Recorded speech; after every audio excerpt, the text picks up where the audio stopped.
ದೇವರ ನಾಡು ಇವತ್ತು ಅಕ್ಷರಶಃ ಸ್ಮಶಾನದಂತಾಗಿದೆ. ಸಂಪೂರ್ಣವಾಗಿ ಧ್ವಂಸವಾಗಿದೆ.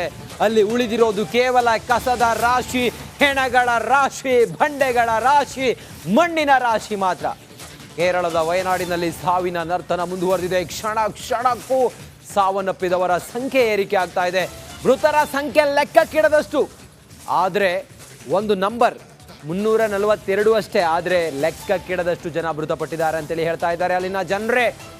ವಯನಾಡು ದುರಂತ ಸ್ಥಳಕ್ಕೆ ಈಗ ಮೋಹನ್ ಲಾಲ್ ಆಗಮಿಸಿದ್ದಾರೆ. ದುರಂತ ಸ್ಥಳಕ್ಕೆ ಭೇಟಿ ಕೊಟ್ಟಿದ್ದಾರೆ ಸೂಪರ್ ಸ್ಟಾರ್. ಅಲ್ಲಿನ ಹೃದಯ ವಿದ್ರಾವಕ ಸನ್ನಿವೇಶಗಳನ್ನು ನೋಡೋದಕ್ಕೆ ಯಾರಿಂದಲೂ ಕೂಡ ಸಾಧ್ಯ ಇಲ್ಲ. ಗುಂಡಿಗೆ ಗಟ್ಟಿ ಇರಬೇಕು ಅಂತ ಸ್ಥಳಕ್ಕೆ ಒಬ್ಬೊಬ್ರು ಆಗಮಿಸ್ತಾ ಇದ್ದಾರೆ. ಅಲ್ಲಿನ ಭೀಕರತೆಯನ್ನು ನೋಡ್ತಾ ಇದ್ದಾರೆ. ನೋಡಿ, ಡ್ರೋನ್ ವಿಜುವಲ್ ಇದು ಹೆಂಗಾಗಿದೆ. ವಯನಾಡಿನ ಚೋರನ್ಮಲ ಮತ್ತೆ ಮುಂಡಗೈ ಅನ್ನೋ ಗ್ರಾಮ, ಒಟ್ಟು 4 ಗ್ರಾಮಗಳು ನಾಮಾವಶೇಷವಾಗಿ ಹೋಗಿದೆ.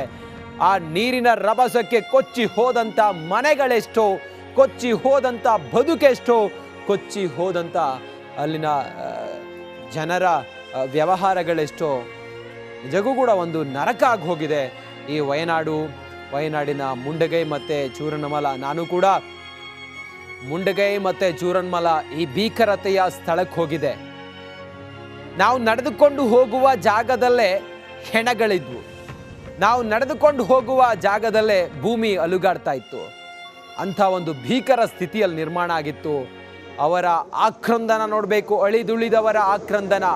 ಆಸ್ಪತ್ರೆಯಲ್ಲಿ ಗೋಳಾಟ, ಕೈ ಕಾಲು ಕಳೆದುಕೊಂಡು ನರಳಾಟ.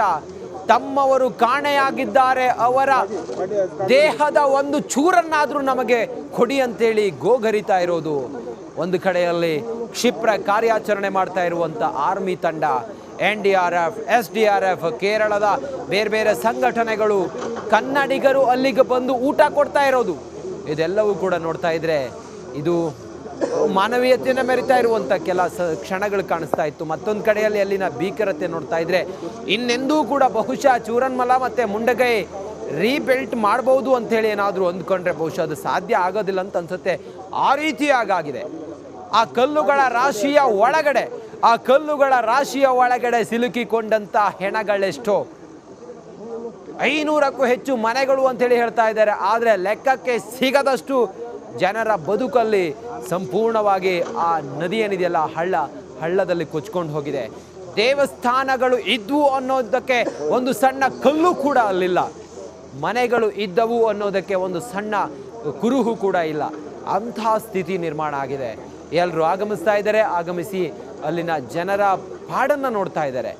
ಒಂದು ಖುಷಿ ವಿಚಾರ ಅಂತ ಹೇಳಿದರೆ, ಮುಂಡಗೈ ಅನ್ನೋ ಸ್ಥಳ, ಅಲ್ಲಿ ಡೆಡ್ ಬಾಡಿಯನ್ನು ಮೇಲಕ್ಕೆತ್ತೋದೇ ದೊಡ್ಡ ಚಾಲೆಂಜ್ ಆಗಿತ್ತು. ಯಾಕಂತ ಹೇಳಿದರೆ ಮೂಮೆಂಟೇ ಆಗ್ಲಿಕ್ಕೆ ಆಗ್ತಾ ಇರಲಿಲ್ಲ. ನನ್ನ ಜೊತೆಲಿ ನನ್ನ ಕಲೀಗ ನಾಗೇಂದ್ರ ಬಾಬು ಕೂಡ ನಿರಂತರವಾಗಿ ಆ ಸ್ಥಳದಲ್ಲೇ ಇದ್ದು ಮುಂಡಗೈ ಸ್ಥಳಕ್ಕೆ ಕೆಲ ಮಾಧ್ಯಮಗಳಿಗೆ ಹೋಗಲಿಕ್ಕೆ ಅಸಾಧ್ಯ ಆಗಿತ್ತು. ಆದರೆ ರಿಪಬ್ಲಿಕ್ ಕನ್ನಡ ಅಲ್ಲಿಗೆ ಹೋಗಿತ್ತು. ಮುಂಡಗೈ ಅನ್ನೋ ದುರ್ಗಮ ಸ್ಥಳಕ್ಕೆ ಹೋಗಿ ಅಲ್ಲಿ ಗ್ರೌಂಡ್ ರಿಪೋರ್ಟನ್ನು ನೀಡಿತ್ತು. ನನ್ನ ಕಲೀಗ ನಾಗೇಂದ್ರ ಬಾಬು ಕೂಡ ಎಕ್ಸಾಕ್ಟ್ ಈಗ ಅಲ್ಲೇ ಇದ್ದಾರೆ. ಅವ್ರನ್ನ ಮಾತಾಡ್ಸೋಣ. ನಾಗೇಂದ್ರ ಬಾಬು, ಇವತ್ತು ಮುಂಡಗೈ ಆ ಜಾಗದಲ್ಲಿ ಹೇಗಿದೆ ಪರಿಸ್ಥಿತಿ? ಕಾರ್ಯಾಚರಣೆ ಎಷ್ಟು ವೇಗವನ್ನು ಪಡೆದುಕೊಂಡಿದೆ? ಇವತ್ತು ತಮಗೆ ಏನೆಲ್ಲ ಕಾಣ್ಲಿಕ್ಕೆ ಸಿಗ್ತಾ ಇದೆ ನಾಗೇಂದ್ರ ಬಾಬು?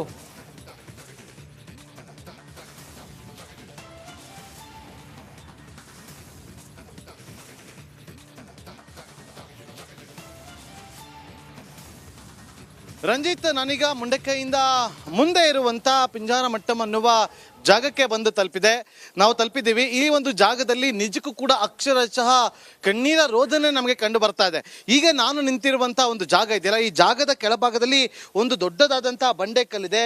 ಈ ಬಂಡೆಕಲ್ಲಿನ ಕೆಳಭಾಗದಲ್ಲಿ ಇವತ್ತು 15 ಮನೆಗಳು ಸಿಲುಕಿಕೊಂಡಿದೆ. ನೋಡಿ, ಒಂದು ಕಡೆ ಅಲ್ಲಿ ರಕ್ಷಣಾ ಪಡೆಗಳು ಯಾವ ರೀತಿಯಾಗಿ ಕೆಳಭಾಗಕ್ಕೆ ಹೋಗಿ ಅಲ್ಲಿ ರೆಸ್ಕ್ಯೂ ಆಪರೇಷನ್ ಅನ್ನ ಮಾಡ್ತಾ ಇದ್ದಾರೆ ಅಂತೇಳಿ ನಮ್ಮ ಕ್ಯಾಮ್ರಾಮನ್ ಕೃಷ್ಣ ಈಗ ಆ ಒಂದು ಜಾಗದಲ್ಲಿ JCB ಯಾವ ರೀತಿಯಾಗಿ ಕಾರ್ಯಾಚರಣೆ ಮಾಡ್ತಾ ಇದೆ ಅಂತೇಳಿ ನಾವು ಗಮನಿಸ್ತಾ ಇದ್ದೀವಿ. ರಂಜಿತ್, ನೀವು ಕೂಡ ಈ ಒಂದು ಜಾಗದಲ್ಲಿ ನಿಂತು ವರದಿಯನ್ನ ಕೂಡ ಮಾಡಿದ್ರಿ. ಆ ಮುಂಡಕೈಯಿಂದ ಇಲ್ಲಿಗೆ ಪಿಂಜಾರಮಟ್ಟಂಗೆ ಬರೋದಕ್ಕೆ 2-3 ಬೆಟ್ಟಗಳನ್ನ ದಾಟಿ ಬರುವಂತಹ ಸ್ಥಿತಿ ನಿರ್ಮಾಣ ಆಗಿದೆ. ಇಲ್ಲಿಗೆ ಇವತ್ತು ಹಿಟಾಚಿಯನ್ನ ತರಲಾಗಿದೆ. ಯಾಕೆಂತಂದ್ರೆ ನಿನ್ನೆವರೆಗೂ ಕೂಡ ಕೇವಲ ನಡೆದುಕೊಂಡು ಬರೋದಕ್ಕೆ ಮಾತ್ರ ಇಲ್ಲಿಗೆ ದಾರಿಗಳಿತ್ತು. ಆದ್ರೆ ಎಲ್ಲಾ ದಾರಿಗಳು ಕ್ಲೋಸ್ ಆಗಿದ್ದಂತ ಹಿನ್ನೆಲೆಯಲ್ಲಿ ಹಂತವಾಗಿ ಅದನ್ನ ಕ್ಲಿಯರ್ ಮಾಡ್ತಾ ನೋಡಿ, ಈಗ ಅಲ್ಲಿ ಎಲ್ಲಿ ಕಾಲಿಟ್ರೆ ಎಲ್ಲಿ ಊತೋಗುತ್ತೋ ಅನ್ನೋ ಆತಂಕ ಈ ಒಂದು ಜಾಗದಲ್ಲಿರುವಂಥದ್ದು. ಹಾಗಾಗಿ ಬಹಳ ಸೂಕ್ಷ್ಮತೆ ಇರುವಂಥ ಈ ಒಂದು ಜಾಗ ನೋಡಿ. ಈ ಜಾಗದಲ್ಲಿ ಈಗ ರಕ್ಷಣಾ ಪಡೆಗಳು ಈಗ ಅಲ್ಲಿ ಎಲ್ಲರೂ ಒಟ್ಟಿಗೆ ಕೂತು ನೋಡಿ, ಮದ್ರಾಸ್ ರೆಜಿಮೆಂಟ್ ಅಂದ್ರೆ ಬೆಟಾಲಿಯನ್ 122ನ ಆರ್ಮಿ ತಂಡ ಈಗ ಅಲ್ಲಿ ಕೂತು ಎಲ್ಲರೂ ಕೂಡ ಈಗ ಬ್ರೇಕ್ಫಾಸ್ಟ್ ಅನ್ನ ಮಾಡ್ತಾರೆ. ಅಂದ್ರೆ ಅವ್ರಿಗೀಗ ಬ್ರೇಕ್ನ ಸಮಯ ಇರುವಂತ ಹಿನ್ನೆಲೆಯಲ್ಲಿ ಅವರು ಎಲ್ಲರೂ ಕೂಡ ಕೂತು ಒಂದು ಬ್ರೇಕ್ಫಾಸ್ಟ್ ಅನ್ನ ತೆಗೆದುಕೊಂಡು ಅಂದ್ರೆ ಬ್ರೇಕ್ ಅನ್ನ ತಗೊಂಡಿದ್ದಾರೆ.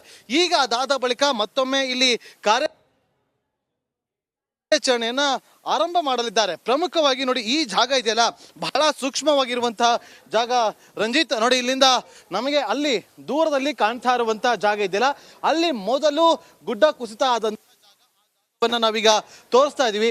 ಅಲ್ಲಿಂದ ನದಿ ಹರಿದು ಬರ್ತಾ ಇತ್ತು. ಆದ್ರೆ ಅವತ್ತು ಗುಡ್ಡ ಕುಸಿತ ಆದ ಸಂದರ್ಭದಲ್ಲಿ ತನ್ನ ಪಥವನ್ನ ಬದಲಿಸಿ ಇಡೀ ಗ್ರಾಮಗಳನ್ನ ಸರ್ವನಾಶ ಮಾಡಿಕೊಂಡು ಹೋಗಿದೆ. ಇಲ್ಲೆಲ್ಲವೂ ಕೂಡ ಮನೆಗಳಿದ್ವು, ಮನೆಗಳು ಇವತ್ತು ಸರ್ವನಾಶ ಆಗಿದೆ. ಇಲ್ಲಿ ಯಾರು ಕೂಡ ಎಲ್ಲಿದ್ದಾರೆ ಅಂತೇಳಿ ಹುಡುಕಾಡೋದು ಕೂಡ ಅತ್ಯಂತ ಕಷ್ಟಕರವಾದಂತ ಒಂದು ಜಾಗ ನೋಡಿ. ಮತ್ತೊಂದು ಆ ಭಾಗದಲ್ಲೂ ಕೂಡ ನಾವು ಗಮನಿಸ್ತಾ ಇದೀವಿ, ಅದು ಏಲಕ್ಕಿ ಎಸ್ಟೇಟ್. ಅಂದ್ರೆ ಏಲಕ್ಕಿ ನಾವು ಏನ್ ನೋಡ್ತೀವಿ ಅದರ ಎಸ್ಟೇಟ್, ಅದು ಪ್ರೈವೇಟ್ ಎಸ್ಟೇಟ್. ಆ ಪ್ರೈವೇಟ್ ಎಸ್ಟೇಟ್ ನಲ್ಲೂ ಕೂಡ ತಮಿಳುನಾಡು ಮೂಲದವರು 4 ಜನ ಅಲ್ಲಿ ಆ ಎಸ್ಟೇಟ್ ನಲ್ಲಿ ಇದ್ರು ಅಂತ ಹೇಳಾಗ್ತಾರೆ. ನೋಡಿ, ಅಲ್ಲಿ ಗ್ರೀನ್ ಆಗಿ ನಮ್ಗೆ ಏನ್ ಕಾಣ್ತಾ ಇಲ್ಲ, ಅಲ್ಲೊಂದು ಚಿಕ್ಕದಂತ ಮನೆ ಇದೆ ಆ ಭಾಗದಲ್ಲಿ. ಅಲ್ಲಿ 4 ಜನ ಈಗಲೂ ಕೂಡ ಕಣ್ಮರೆ ಆಗಿದ್ದಾರೆ ಅನ್ನೋ ಮಾಹಿತಿ. ಕೇವಲ ಒಂದು ಸೈಡಲ್ಲಿ ಮಾತ್ರ ಈ ಒಂದು ಡ್ಯಾಮೇಜ್ ಆಗಿರೋದಲ್ಲ, ಎರಡೂ ಭಾಗದಲ್ಲೂ ಕೂಡ ಅಂದ್ರೆ ನದಿ ಹರಿಯುವಂತ ಚಲಿಯಾರ್ ನದಿ ಏನಿದೆ ರಂಜಿತ್, ಆ ನದಿ ಹರಿಯುವಂತ ಜಾಗದ ಎರಡೂ ಭಾಗದಲ್ಲೂ ಕೂಡ ಡ್ಯಾಮೇಜ್ ಆಗಿರುವಂಥದ್ದು ನೋಡಿ. ಅಲ್ಲಿ ನಾವು ಗಮನಿಸ್ತಾ ಇದ್ವಿ, ನಮ್ಮ ಕ್ಯಾಮ್ರಾಮನ್ಗೆ ಕೃಷ್ಣ ಅವ್ರಿಗೆ ಹೇಳ್ತೀನಿ ನೋಡಿ, ಅಲ್ಲಿ ನದಿ ಹರಿತಾ ಇದ್ದು ನಾವಿಲ್ಲಿ ನೋಡ್ತಾ ಇದ್ವಿ. ನದಿಯ ಪಕ್ಕದಲ್ಲಿ ದೊಡ್ಡ ದೊಡ್ಡ ಬಂಡೆ ಕಲ್ಲುಗಳಿದೆಯಲ್ಲ, ಅದೆಲ್ಲವೂ ಕೂಡ ಮೇಲಿಂದ ಬಿದ್ದುಕೊಂಡು ಬಂದಿರುವಂಥದ್ದು ರಂಜಿತ್. ಇಲ್ಲಿಂದ ಇದೇ ರೀತಿಯಾಗಿ ಬಂಡೆಕಗಳೆಲ್ಲವೂ ಕೂಡ ಕೆಳಗಡೆ ಹೋಗಿದೆ. ಅಲ್ಲಿಂದ ಬಂದಂತ ಸಂದರ್ಭದಲ್ಲಿ ನೋಡಿ, ಅಲ್ಲಿ ಇಬ್ರು ಬರ್ತಿದ್ದಾರೆ ರಕ್ಷಣಾ ಪಡೆಗಳು ಯಾವ ರೀತಿಯಾಗಿ ಕಷ್ಟಪಟ್ಟು ರಕ್ಷಣಾ ಕಾರ್ಯಾಚರಣೆಯಲ್ಲಿ ತೊಡಗಿದ್ದಾರೆ ಅಂತೇಳಿ. ಯಾಕೆಂದ್ರೆ ಈ ಪಿಂಜಾರಮಟ್ಟಂ ಅನ್ನುವ ಜಾಗದಲ್ಲಿ ಯಾವ ಜಾಗದಲ್ಲಿ ಯಾರಿದ್ದಾರೆ, ಎಲ್ಲಿದ್ದಾರೆ, ಎಲ್ಲಿ ನಾಪತ್ತೆ ಆಗಿದ್ದಾರೆ ಈಗಲೂ ಕೂಡ ಊಹೆ ಮಾಡೋದಕ್ಕೆ ಅಸಾಧ್ಯವಾಗ್ತದೆ. ನೋಡಿ, ಹತ್ರದಲ್ಲೇ ಇದೆ. ಅಲ್ಲಿ ಮೊದಲಿಗೆ ಗುಡ್ಡ ಕುಸಿತಾಗಿದೆ ನೋಡಿ. ಈಗ ನಮಗೆ ಆ ಒಂದು ವ್ಯೂ ಚೆನ್ನಾಗಿ ಕಾಣುತ್ತೆ ಅಂತ ನಾನು ಭಾವಿಸ್ತೀನಿ. ನೋಡಿ, ಅಲ್ಲಿ ಬಿಸಿಲು ಬೀಳ್ತಾ ಇದೆ. ಅದೇ ಜಾಗದಲ್ಲಿ ಮೊದಲು ಗುಡ್ಡ ಕುಸಿತಾಗಿದ್ದು. ಅಲ್ಲಿಂದ ಸುಮಾರು 1 ಕಿಲೋಮೀಟರ್ ದೂರದಲ್ಲಿ ಕೆಳಭಾಗದ ಅಂದ್ರೆ ಬೆಟ್ಟದ ಕೆಳಭಾಗದಲ್ಲೇ ಇರುವಂತದ್ದು ಈ ಪಿಂಜಾರಮಟ್ಟಂ ಅನ್ನುವ ಜಾಗ. ಈ ಜಾಗದಲ್ಲಿ ಸುಮಾರು 120 ಮನೆಗಳಿದ್ವು ಅಂತೇಳಿ ಮಾಹಿತಿ ಇದೆ. ಈ 120 ಮನೆಗಳ ಪೈಕಿ ನಮಗೆ ಇಲ್ಲಿ ನೋಡೋದಕ್ಕೆ ಸಿಗ್ತಾ ಇರೋದು ಕೇವಲ 10 ರಿಂದ 15 ಮನೆಗಳು ಮಾತ್ರ. ಆ ಮನೆಗಳು ಕೂಡ ಕಂಪ್ಲೀಟ್ ಆಗಿ ಡ್ಯಾಮೇಜ್ ಆಗಿದೆ. ಮನೆಗಳಲ್ಲಿ ಯಾರು ಕೂಡ ವಾಸ ಮಾಡ್ತಾ ಇಲ್ಲ. ಆ ಬೆಟ್ಟದ ಮೇಲೆ ಟ್ರೈಬಲ್ಸ್ ಇದ್ರು, ಅವರನ್ನು ಕೂಡ ಖಾಲಿ ಮಾಡಿಸುವಂತ ಕೆಲಸಗಳನ್ನ ಮಾಡಲಾಗ್ತಾ ಇದೆ ನೋಡಿ.